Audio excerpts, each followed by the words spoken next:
मुझे पता है मैं कामयाब नहीं होऊंगा, लेकिन फिर भी कोशिश जरूर करूंगा मैं।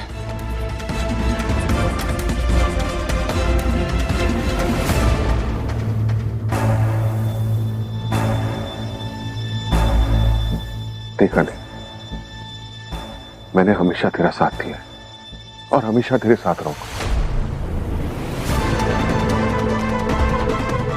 लेकिन इस बार मैं तुझसे कह रहा हूं, जाने दे, छोड़ दे इसे।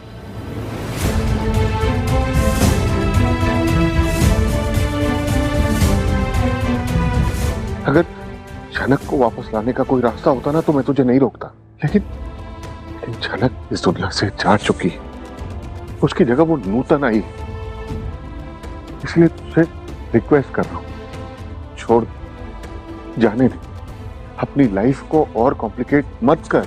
पर क्या आज अनी छोटोन की भी बात मानने के लिए तैयार होगा, जिसका एक भी बात कभी नहीं टालता है अनी। मैंने आदित्य से भी बात की, वो भी मुंबई लौट रहा है। वो इस शहर में नहीं रहता है, उसके पास वापस जाने के अलावा और कोई ऑप्शन ही नहीं है, और शायद झनक की जगह वो फिल्म शूटिंग कोई और कंप्लीट करेगी। I am sure. अरे वो लोग जो फिल्म बना रहे, हो सकता है वो लोग नई लड़की, क्या नाम है, नूतन कोई ले ले, पर हमें उससे क्या लेना देना। अनी प्लीज, अब तुम इन सब से दूर रहो, उन्हें जो करना है ना वो करने दो। तुम्हारी माँ होने के नाते मैं बस तुम्हारी भलाई चाहती हूँ।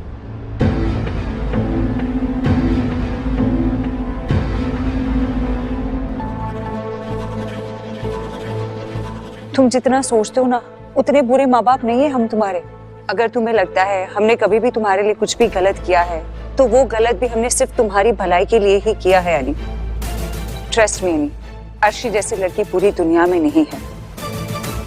और क्या हाल बना दिया तुमने इस लड़की का। अर्शी ने तुम्हारे लिए कितना कुछ सहा है, और हर एक इंसान की एक हद होती है, उस हद को तुम पार मत करो। और अब अनी सुन तो रहा है हर किसी की बात, पर शायद सबको पता है कि वो करेगा तो अपनी मन की ही, क्योंकि उसे अब अपने ही परिवार वाले पराये लगते हैं। हर्षी तो बस इस सब से आजादी चाहती है, और कितना सहेगी ये। हाँ मैं जानता हूँ सारी बुराइयां मुझ में हैं, सारी गलती मेरी है, सारी।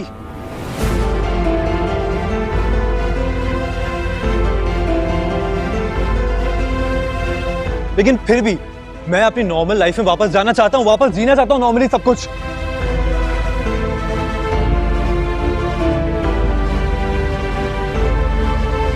क्योंकि मुझे पता है झनक अब वापस नहीं आएगी।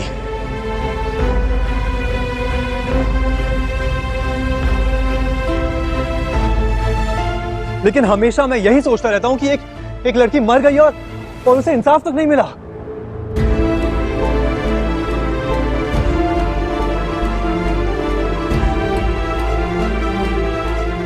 हमें पता तक नहीं है कि उसे किसने मारा है और क्यों मारा है। पर अब इसका जवाब कौन देगा। तहकीकात करने का काम तो पुलिस का है, पर अनी को तो पुलिस पर भी भरोसा नहीं। मुझे लगता है जरूर इस कुलभूषण और बृजभूषण में कोई दुश्मनी, इसीलिए वो कुलभूषण इतने साल तक छुपा रहा और आज अपनी बेटी के लिए वापस आया। अर्शी, तुमने एक चीज नोटिस करी, ये झनक और नूतन में काफी सिमिलैरिटीज हैं। मान लिया कि कुलभूषण और बृजभूषण भाई हों, लेकिन ये झनक और नूतन में क्या कनेक्शन है? झनक आखिर है कौन? अब मेरे मन में बिल्कुल भी शक नहीं है कि झनक बृजभूषण की बेटी है।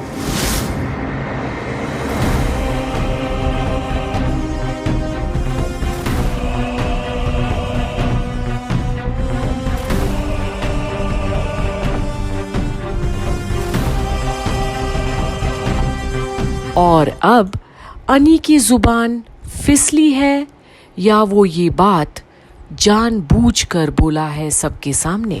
What? क्या कह रहे हो? राइट, मुझे ये राज पहले भी पता था, लेकिन अब साबित हो चुका है।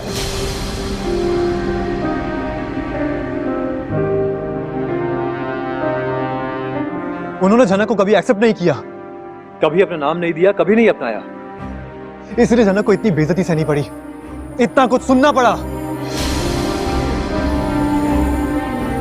लेकिन मैं झनक के लिए इतना तो कर सकता हूं, मैं ब्रिजभूषण की असलियत सबके सामने लाकर रहूंगा। और अब इसका सीधा असर आखिर क्या होगा जो आज अनी बोला है, ये भी देखना बाकी है।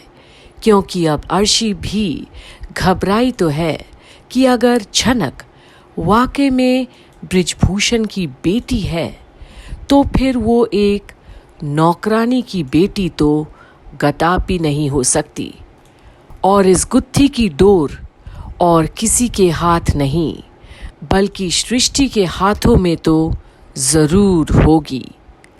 पर आज अनी ने परिवार के समक्ष ये बात क्यों रखी, ये जानने के लिए आप भी बने रहिए कंप्लीट बॉलीवुड पर झनक की सारी अपडेट्स में, जहां मुझे किसी और से कुछ लेना देना नहीं है।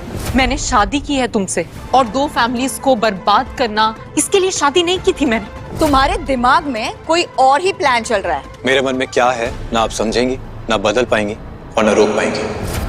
आखिर दुनिया ने कहा झनक को भूल जाओ, झनक ने भी कहा अनी से मुझे भूल जाओ, अर्शी के साथ रहो।